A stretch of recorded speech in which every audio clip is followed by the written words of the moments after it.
Il Pirandello Stable Festival di Mario Gaziano celebra la Giornata Internazionale della Donna 2025 con le riflessioni di attori, poeti, intellettuali, operatori socioculturali della provincia di Agrigento. Leo Carnabuci, poeta Agrigento, Giuseppina Mira, poetessa siculiana, Giugiu Gramaglia, attore Porto Empedocle, Francesca Vitello, poetessa Favara, Aldo Capitano, operatore sociale culturale Agrigento, Enzo Argento, poeta Raffadali. Il Pirandello Stable Festival celebra anche quest'anno la Giornata Internazionale della Donna 2025. Ho chiesto ad alcuni amici vicini all'attività culturale del Pirandello Stable Festival di rilasciare una breve dichiarazione. Intellettuali, poeti, operatori culturali, operatori sociali.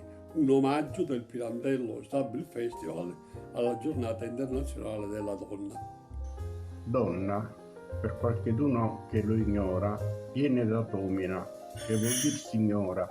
Padrona sì, ma pronta per amore ad obbedire ai palpiti del cuore, ma non accetta vincoli e catene, a costo di pagar con le sue pene e con il sacrificio della vita l'ottusità dell'uomo, che è infinita.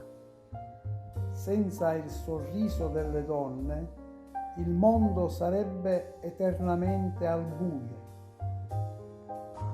Tu donna cerchi i fiori della speranza, li raccogli e li distribuisci per diffondere il profumo dell'aurora quando scende la notte e attendi il giorno tra le brughiere dell'anima.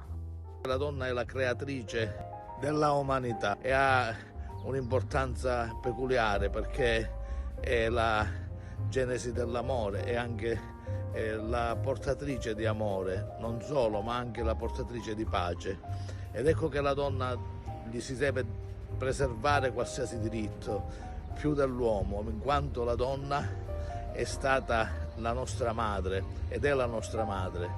Ed ecco che gli uomini devono inchinarsi di fronte alla realtà, la realtà di una donna che è stata ed è la tutrice del mondo. Oh donna, donna senza tempo, ferita al cuore, una primavera nuova per te germoglierà e un rosso tulipano in fiore ancora d'amore ti parlerà. Femmina, tu sii come una moglie sempre invelata, carnetezza di scirone della vita.